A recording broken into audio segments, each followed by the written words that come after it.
Hi, I'm Gary White for Central Kentucky Television. I'm here with Abby Van Meter at the Nelson County Extension Office.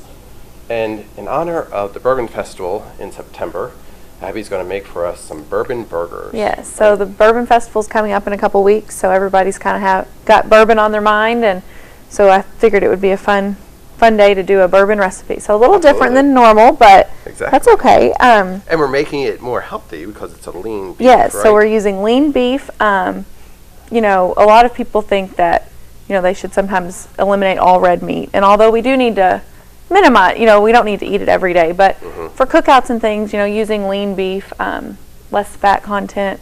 And then, you know, you could use this kind of the same marinade or seasonings on a chicken or fish, you know, so you can mix it up on the meats. Absolutely. And then, you know, you could also use it on some onions. So if you wanted to add some onions or some other vegetables to kind of put on your burger, you could do that as well. So with this thing, you kind of make it bourbon chicken, bourbon fish, bourbon turkey, whatever you want. Yeah, definitely. So it's a very versatile recipe. So we're just going to use beef today, though. Okay. So we're going to start with just a pound of ground beef.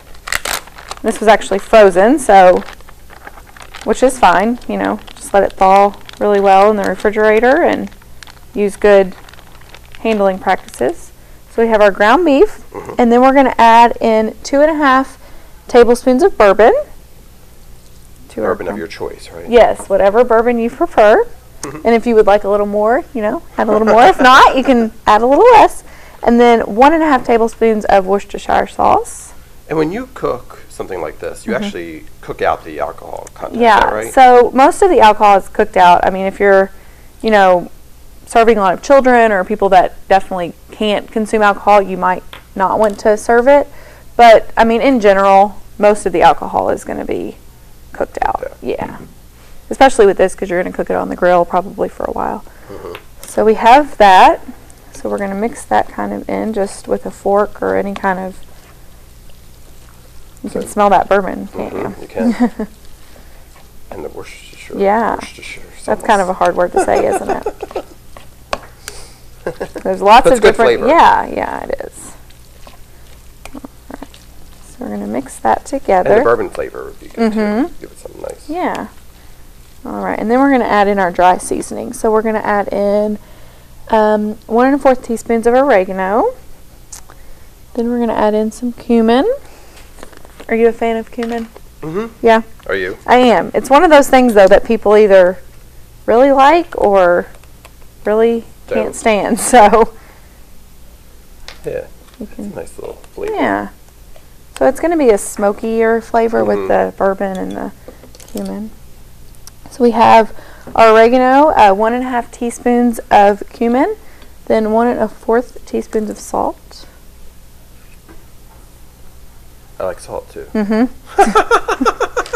Yeah, salt's good, but this doesn't have a lot of salt in it, which is, That's you know, on the good, healthier, too. Healthier option. Yes, and then just a few sprinkles of some black pepper. Okay. So a lot of spices in there to kind of give it some different flavor. Yeah. That's good. That'll be nice. Yeah.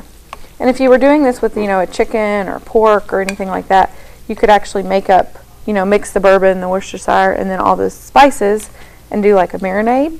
So it would kind of, you know, soak into the meat. What's the difference between like a marinade and a rub? So a marinade has a liquid in it. So it's going to be more of a liquid, juicy, and then a rub is just typically dry. So it's mainly just the spices. So this kind of does both aspects. You got some dry and liquid ingredients. Yeah. So you just mix that up, and then you're just gonna form it into patties. So just gonna. And now, how many people is this going to serve? It's gonna make about 4. You typically, whenever you have a pound of hamburger, you do typically 4 burgers. So this is only gonna make about 4, but you know, you could always use a larger amount of beef or anything like that. Or you can make sliders too. Yeah, you can make smaller ones, smaller portions, portion control. That'd be kind of fun. Yeah, yeah. And then we're going to cook them. You're going to cook them. Yes. You don't want to eat a raw burger. No, definitely not. So yeah, just cook them, you know, on the grill, or we still have a little bit left for good cookout weather. So maybe a nice nice evening cookout and take advantage while you can. Yes. So this is actually making a few more than 4. So you can maybe have 2. Yeah. Very good. Yeah. So good stuff. And there's all kinds online. You know, there's all kinds of recipes to use with bourbon, from baking to burgers to, I think last year we made sweet potatoes. So, you know, just kind of experiment and, you know, add it in and let us know what kind of recipes you like to That's right. add in different bourbons. Yes, contact Abby here at the Nelson County Extension Office for this recipe and to let her know what you think of all of them. Yeah. You're going to cook your burgers and then you'll have your bourbon burger to enjoy. Yes. Great. Thank you very much. Thanks. It's been Gary White with Abby Van Meter at the Nelson County Extension Office.